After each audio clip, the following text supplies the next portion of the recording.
Amasasi mu kibuga Kampala. Lawyer akubiddwa n'afiirawo enkya ya leero. Right Honorable Speaker, ebintu byongedde okubanga bimwonoonekera Bungereza ne America bongedde envumbo ku ntambula ze oba okuyingira amawanga g'abakyeruppe. Byonna mbikuleetedde. General Yoweri Kaguta Museveni tibahabulwa yavaayo nga yakajjaawo mu buyinza n'abako ebigambo bye yayogera ng'agamba ye tagenda kukkiriza mu gavumenti ye bantu kubeera nga battibwa batyo era gwe RDC mujja kubanga mukijjamu enjawulo naye tugenda kubanga tumuwulira atuwongereze ku masasi aganyooka agabalukanga emberenge ennaku zino mu ngeri y'emu. Njagala kubanga nkutambuzaako nkugambe nti Rutamaguzi Semakula ayina ebigambo byazze naye okutugamba mu ngeri y'emu. Ninawe ebigambo by'Oweekitiibwa Robert Kyagulanyi Ssentamu ayina obubaka bw'Asindisse eri ab'ebyokwerinda abaami n'abakyala abambala yunifoomu y'eggwanga Uganda nabyo mbirina ngenda kubanga mbikuwaako. Njagala kubanga nkuyisako mu mboozi y'Abasajja Mivule naye waali njagala kutegeeza nti bigambo si birungi byetaaga obyewuliriddeko. Munzikirize nsooke mbabuuzeeko mwasuzeeyo mutya musiibyeyo mutya mwenna okusinziira mu bitundu by'ensi oba mawanga gye muwangaalira. Kansubire nti nno muli bulungi gwatali bulungi yongera okubanga osaba Mukama Katonda akyuse atonyigira bali bulungi oba bafunye kubanga olunaku olw'enkya dwandibeera olulwo simanyi oba onoosanyuka nga gwe bakunyigidde kale nno sanyukirako abafunye ate nga bw'osaba Mukama Katonda alongoose naawe omukisa gwo enkya weeyagale. Njagala kubajjukiza nti muwe video yaffe like abakatwegattako genda maaso n'okubeera ng'osubscribinga bannayuganda nga muli mu bitundu by'ensi eby'enjawulo mwebale nnyo mwebalire ddala okukazana. Munzikirize tusooke mu mboozi ya General Museveni then tuviire ddala awo tulabe emboozi oba ebigambo nga bwe bitambula. It will not do for you to be a DA in a district and people are murdered and you don't arrest the murderers. It will not do for you to be a district police commander and people are being killed in your district and you don't know who has killed them. This will simply not do, will not work. I will not accept it.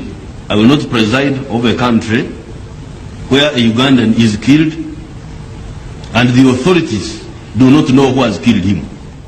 Ebigambo ebyo byayogebwa Generali tibahabulwa Kaguta Museveni webutuukiddwa olunaku olwaleero ng'abatta abantu abayita mbizzi. Reports tezivaayo n'ekirala nti oba oliawo tebakwatibwa ezo embizzi zayogerako tezikwatibwa. Bino bijjidde mu kiseera nga lawyer mu kibuga Kampala wano amanyiddwa nga Ron Mukisa yakubiddwa amasasi okumpi n'enjuye ng'atuuka ewakaawe. Ono lawyer Ron Mukisa abadde atemera myaka egy'obukulu 45 yagenze maaso n'okubeera nga akubibwa amasasi era abadde akolera IBC Advocates munnange wali ku Namaganda Plaza. Musajja mukulu ono abadde mutuuze wa Kitoko Birongo mu Ndeje Division wali Makinde Ssaabagabo mu Wakiso District mukwano gwange. Kale nno yakubiddwa amasasi olunaku lwabadde lwa Wednesday nga atuuka ewaka. Okusinziira ku mwogezi wa police Luke Owesgire nga wawali Kampala Metropolitan Police avuddeyo n'akakasa bino n'agamba nti ono kituufu yakubiddwa amasasi agamutiddewo. Naye General Museveni bino yabyogera emyaka egiwera nga 2 emabega, emyaka nga 20 ng'agamba ye obutemu obw'ekikanga buno tagenda bukkiriza mu Uganda era gwe RDC ne bekikwatako ab'ebyokwerinda mu district tajja kugumiikiza kulaba bantu be nga bakubibwa amasasi n'okuttibwa nga gw'oli eyo. Kati we tutuukidde olwaleero mu Uganda atta omuntu oba akuba amasasi tekikwewuunyisa ng'osanze bamuwadde ranka. Bye biriwo mawulire si malungi n'akatono.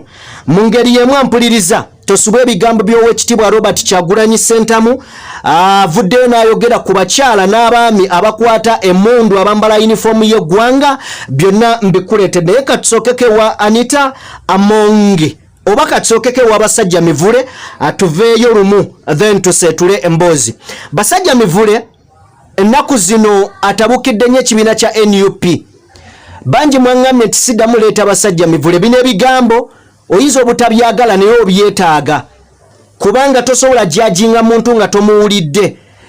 Ku luno yazze ng'alumbagana mwana mulenzi amanyiddwa nga Peng Peng ng'ono blog asangibwa mu ggwanga lya Sweden. Njagala tuwulirizeeko Basajja Mivule then nzije nkutwale mu mbozi ya Right Honorable Speaker Anita Amonge kanzije.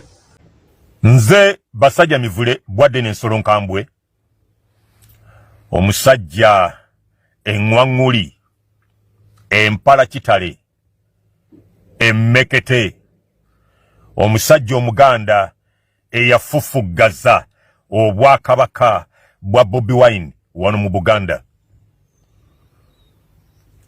Yisima all access jajja ichuli nga tannafa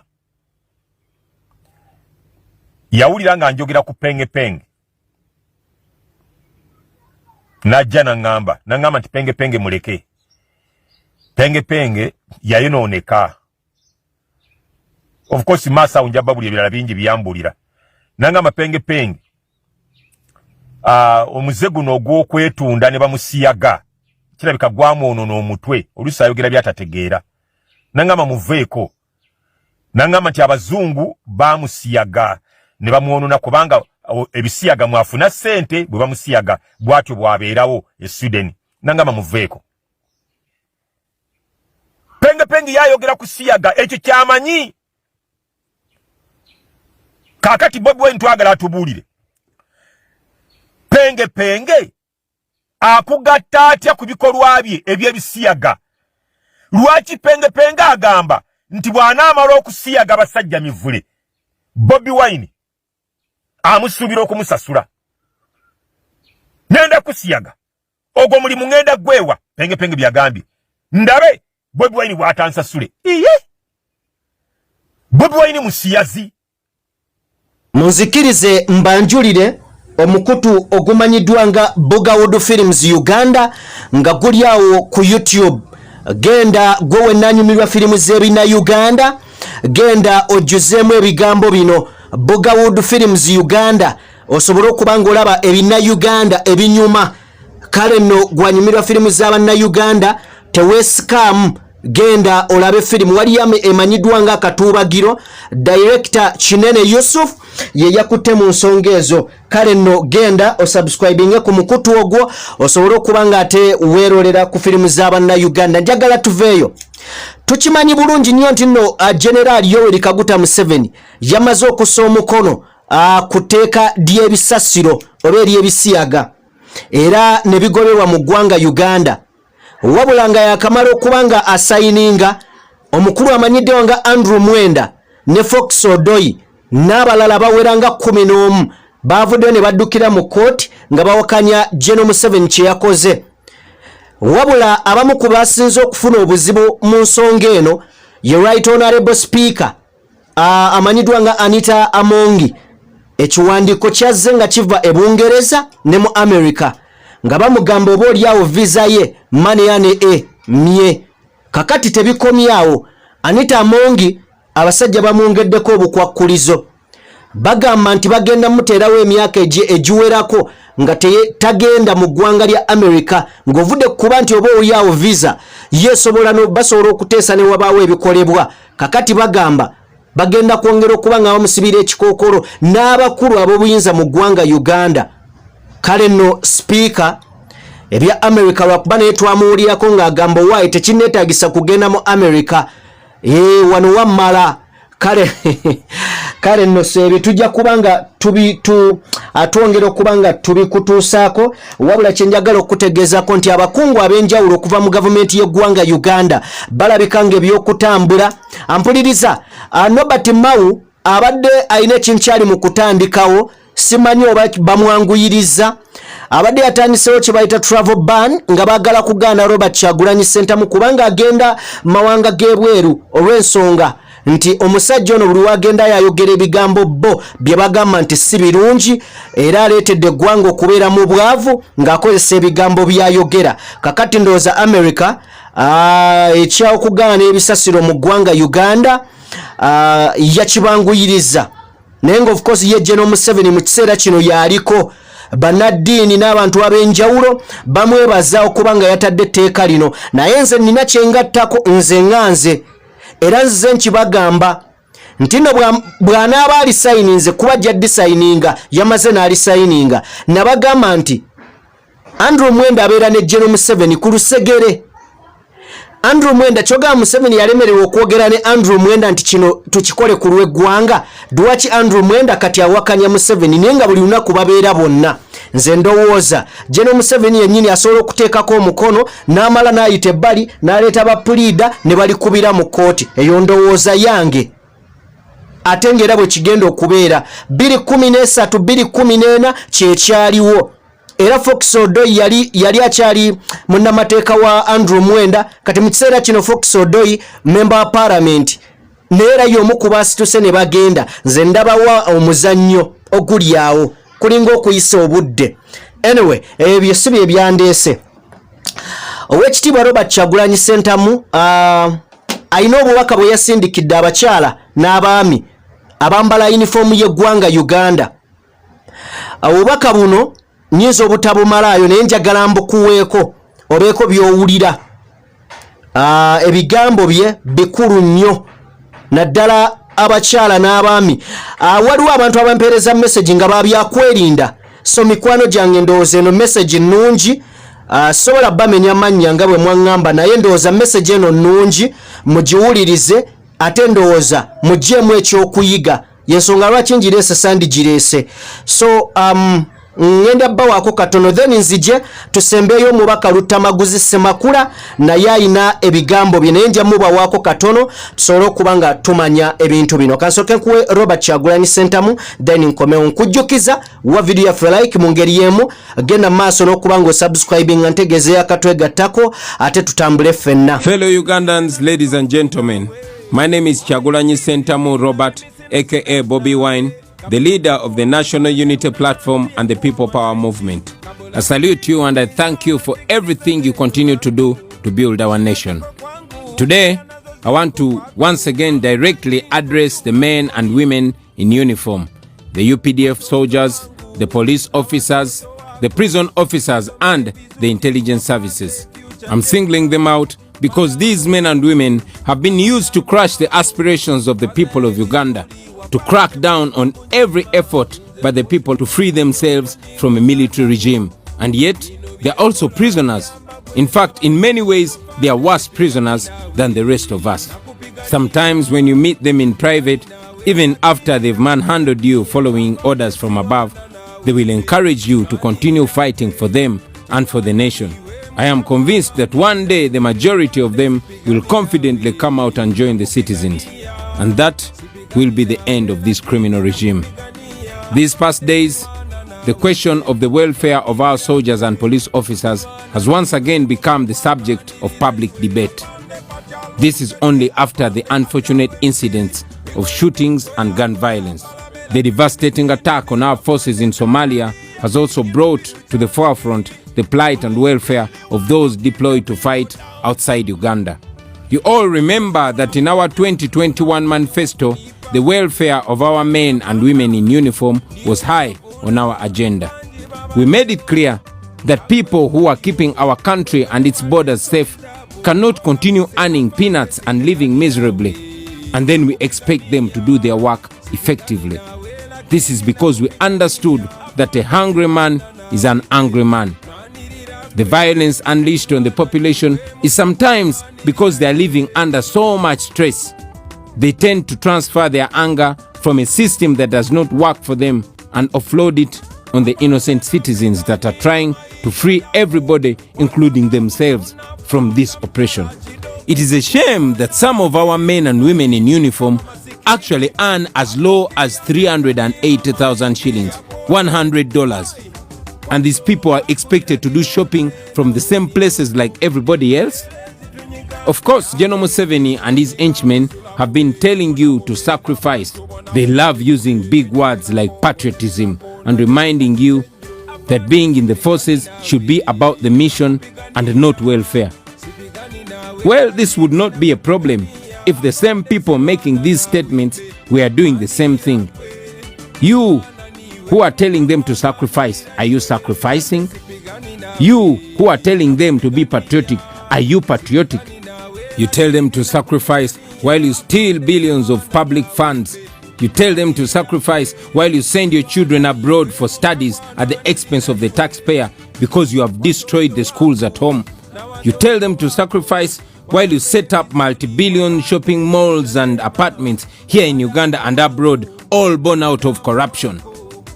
You tell them that there is no money. You tell them to tighten their belts, to understand the challenges of their country. But look at the budget you just passed. Billions allocated to State House and to Anita Mong and to Thomas Tayebwa. Citizens have been sharing an excerpt of the new vision detailing how the Speaker of Parliament and her deputy have shamelessly eaten big in next year's budget. How can you say there's no money when you are spending close to 2 billion shillings on their public relations and over 1 billion shillings on their welfare and entertainment?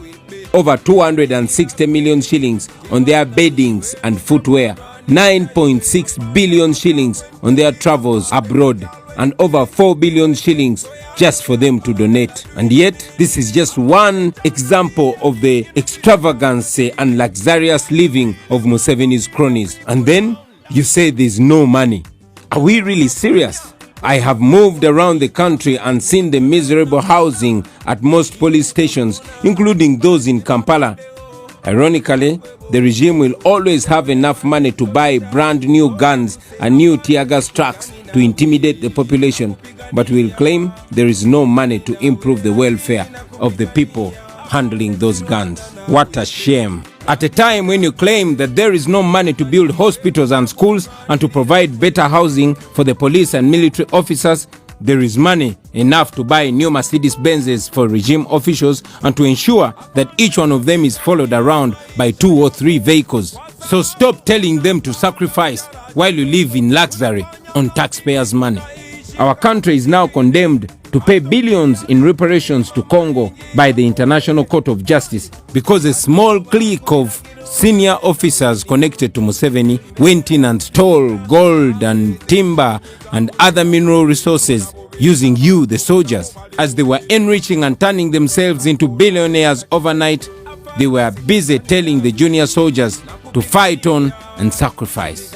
How shameless. We talk about improving the welfare of our forces, not just for politics. We talk about it because we know it is possible. We have enough resources to ensure that they are paid better and live in dignity if we have our priorities right. We have questions about the classified expenditure, almost 3 trillion every year. What does that money do apart from siphoning it and using it for patronage? Imagine if that money was invested in setting up modern hospitals and schools and housing facilities, soldiers and police officers and their families. In just one financial year, you would see a fundamental improvement in the lives of these our people. Just looking at the budget of the next financial year, although they've been guarded about the real number of soldiers, but from public statements, including tweets by the army spokesperson, the UPDF has between 50 and 60,000 soldiers.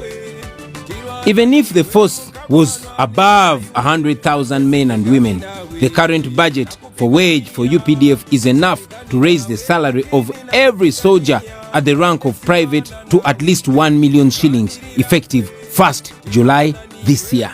Now, the current salary for a private in the UPDF is 385,000 shillings per month. That is the equivalent of $100, which means a soldier at the rank of private is paid about 4.6 million shillings per year, a whole year. In the next financial year, the wage bill for UPDF is going to be 952 billion, almost $1 trillion. Now, if the strength of the UPDF was 60,000 soldiers and each one of them is paid 1 million shillings per month as the starting amount, you would have more than 250 billion left to pay additional money for those soldiers in higher ranks. Why is it not being done? Well, we all know the probable answers. This applies to the police and to other security services. Our struggle, therefore, is about fairness and equity. Our vision is to have fair promotions, fair deployments, and fair opportunities for training, regardless of where one comes from or what language they speak. Our vision is to have the children of our men and women in uniform to have access to the best education opportunities, for their wives to safely give birth in good hospitals, just like the wives of those they guard. Our vision is to turn our armed forces into a service with a clear system of entry and exit like it is in other countries. Joining forces should not be a prison. A person should be able to join forces, serve for a time they desire, and retire and go do other things unless they want to build a longer career in the forces. And they should also be well appreciated and well rewarded so that they retire with dignity. These are all achievable if we have a government elected and accountable to the people of Uganda, and security services are there to serve the people of the country, not to ensure that the regime stays in power. Therefore, I appeal to you all, brothers and sisters, to reflect about these things, to think about them, and to work towards the economic, social, and political freedom of every citizen, and not just a few. Remember, we are not fighting you, we are fighting for you. Situpigane na nyinyi, tunawapigania nyinyi.